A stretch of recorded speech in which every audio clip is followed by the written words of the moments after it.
चंबल घाटी के विख्यात पूर्व दस्यु सम्राट पंचम सिंह चौहान, जिन्होंने सन 1972 में अपने 555 बागी साथियों के साथ सरकार के समक्ष आत्मसमर्पण किया था।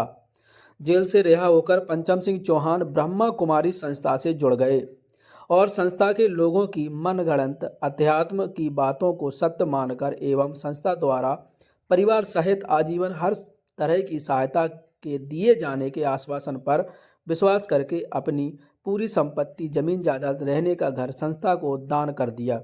सारी संपत्ति दान किए जाने से पंचम सिंह का परिवार भूखों मरने के कगार पर आ गया। जब तक पंचम सिंह शारीरिक रूप से स्वस्थ रहे, तब तक संस्था ने पंचम सिंह की पब्लिसिटी का भरपूर इस्तेमाल किया। पूरे भारत सहित देश विदेशों में पंचम सिंह के बड़े बड़े कार्यक्रम करवाए। डाकू से राजयोगी बनने की कहानी सुनाकर करोड़ों रुपए कमाए। जब पंचम सिंह चलने फिरने में असमर्थ हो गए तो संस्था ने पंचम सिंह से नाता तोड़ लिया। बुढ़ापे में पंचम सिंह अपने बेटे के साथ रह रहे थे। अब पंचम सिंह को संस्था की वास्तविकता समझ में आ गई थी। पंचम सिंह ने ब्रह्मा कुमारी संस्था द्वारा अपने एवं बेटी रमा के साथ किए गए विश्वासघात की सच्चाई जब मीडिया के माध्यम से लोगों तक पहुंचाई तो संस्था अपनी वास्तविकता उजागर होने से घबरा गई और सत्यता को दबाने के लिए सुनियोजित योजना बनाकर संस्था ने भरत भूषण एवं रामफुल भाई करनाल हरियाणा को पंचम सिंह के घर लाहौर जिला भिंड भेजा। इन दोनों भाइयों ने पंचम सिंह के बेटे संतोष सिंह चौहान को विश्वास दिलाया कि संस्था आपका सहयोग करेगी और रमा बहन का 10 तोला सोना हड़पने वाली भोपाल शाखा इंचार्ज को संस्था से निकालेगी। ऐसा विश्वास देकर रामफुल भाई एवं भरत भूषण भाई कुछ दिन बाद घर वापस छोड़ने की बात कहकर पंचम सिंह को अपने साथ माउंट आबू राजस्थान ले गए। लेकिन संस्था लोगों ने ना तो पंचम सिंह के परिवार का सहयोग किया और ना ही भोपाल शाखा इंचार्ज अवधेश बहन को संस्था से हटाया। उल्टा संस्था के भरत भूषण भाई ने पंचम सिंह का झूठा वीडियो बनाकर वायरल किया, लोगों को भ्रमित कर संस्था की बदनामी को दबाया जाए। एक दिन पंचम सिंह ने पब्लिक के किसी दर्शनार्थी व्यक्ति के मोबाइल से फोन कर अपने बेटे से अपनी परेशानी बताते हुए घर ले जाने की गुहार लगाई और अपनी लड़की रमा के संबंध में कोर्ट में संस्था के खिलाफ केस करने की बात कही तो पंचम सिंह के बेटे संतोष सिंह चौहान ने 15,000 गाड़ी का खर्च बहन कर पिता को माउंट आबू से लाने में असमर्थता जताई और संस्था के लोगों से पंचम सिंह को घर छोड़ने की बात कही तो संस्था के लोग आनाकानी करने लगे। पंचम सिंह के बेटे संतोष सिंह चौहान ने आशंका जाहिर करते हुए कहा कि मुझे प्रतीत हो रहा है कि संस्था के लोग मेरे साथ षड्यंत्र रच सकते हैं, मेरे पिता का ब्रेन वॉश करके कुछ भी कहलवा सकते हैं, कुछ भी लिखवा सकते हैं। संतोष सिंह चौहान ने इस षड्यंत्रकारी संस्था में फंसे अपने पिता को वापस घर पहुंचाने के लिए सरकार से अनुरोध किया है। वालों ने कितने राज्यों में कार्यक्रम करवाए? 28 राज्यों में। तो तुम्हारे नाम से कितना पैसा कमाया होगा? करोड़ों रुपया। जब हम आंदोलन में कुछ नहीं बना था तो हमने जो है 7 लाख रुपया तो बम्बई में टिकट जारी कर दिया। हाँ, करोड़ों रुपया कमाया तासे मधुबन बना तुम्हारे नाम से। आओ सभी देशवासियों को जय सिया राम। मैं आप लोगों को अपने साथ ब्रह्म कुमारी संस्था द्वारा किए गए षड्यंत्र के विषय में बता रहा हूँ।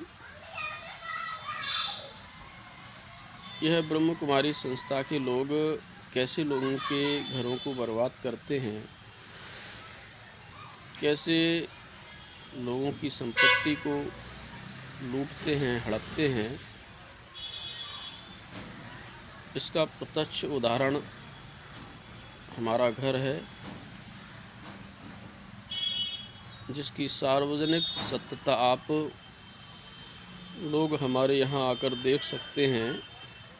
हमारे यहाँ के क्षेत्रीय हजारों लोगों से पता लगा सकते हैं, सत्यता की जानकारी कर सकते हैं। मेरे पिता श्री पंचम सिंह चौहान ने सन 1972 में समर्पण किया। समर्पण के बाद खुली जेल मुगावली में सरकार ने उनको रखा। खुली जेल मुगावली में ही संस्था के लोग बहन भाई समर्पित बागियों को अपना ज्ञान सुनाने जाते थे। मेरे पिता के साथ 555 बागी उस जेल में रहते थे। सभी को संस्था के लोग ज्ञान सुनाते थे, लेकिन कोई भी बागी संस्था के लोगों के मनगढ़ंत ज्ञान के भ्रम जाल में नहीं फंसा। मेरे पिताजी इनकी बातों में आ गए और एक तरह से इनके जाल में फंस गए। जेल से निकलने के बाद मेरे पिता ने सारी संपत्ति इनको दान कर दी और पूरा समय संस्था के प्रचार प्रसार में दिया। या ये कहें कि संस्था ने उन्हें मनोवैज्ञानिक तरीके से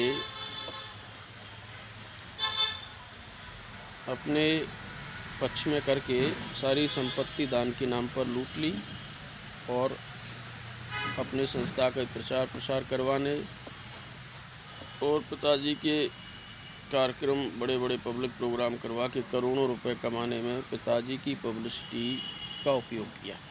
देश विदेशों में प्रोग्राम करवाए और जब हमारे पिता वृद्ध हो गए, यहाँ हम बता दें कि मेरी बहन रमा, उनका भी इस संस्था में समर्पण हुआ था। उनकी शादी हो गई थी और अनैतिक रूप से इन ब्रह्म कुमारी संस्था के लोगों ने उनका समर्पण कर लिया, उनको ब्रह्म कुमारी बना दिया और उनसे ससुराल से जेवर मंगवा के हड़प लिए।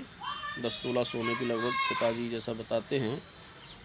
उनके साथ और 5 कन्याओं ने समर्पण किया था। यहीं हमारे लाहौर की रहने वाली थी। उनके भी घर वालों से काफ़ी संपत्ति दान के नाम पर हड़प ली और कुछ समय बाद उनको परेशान किया। मेरी बहन और बाकी 5 कन्याओं ने संस्था छोड़ दी। उनका भी जीवन बर्बाद हुआ। तो मेरे पिता का उपयोग किया, संपत्ति लूटी और जीवन परिवर्तन की, डाकू से योगी बनने की जीवन परिवर्तन की कहानी, झूठी कहानी जिसको हम कहें, लोगों को सुनाई। और जब हमारे पिता वृद्ध हो गए, चलने फिरने में असमर्थ हो गए, प्रोग्राम करने की स्थिति में नहीं रहे, तो संस्था ने नाता तोड़ लिया। मेरे पिता मजबूर और परेशान होकर अपने घर हमारे पास रहने लगे। धीरे धीरे पिता को ये समझ में आया अपनी परेशानी और घर के हालात, हम लोगों के परेशान दुखी जीवन को देख के, कि उन्होंने कहीं ना कहीं गलत किया है और इस संस्था ने उनको ठगा है, उनके साथ विश्वासघात किया है। तो उन्होंने संस्था की वास्तविकता से, अपने साथ हुए विश्वासघात से, हमारी बहन रमा के साथ हुए धोखेबाजी से समाज को अवगत कराने के लिए मीडिया के माध्यम से लोगों तक बात पहुंचाई। ये संस्था के लोग घबराए और इन्होंने एक योजना बनाई, सुनियोजित योजना जिसे कह सकते हैं। और संस्था के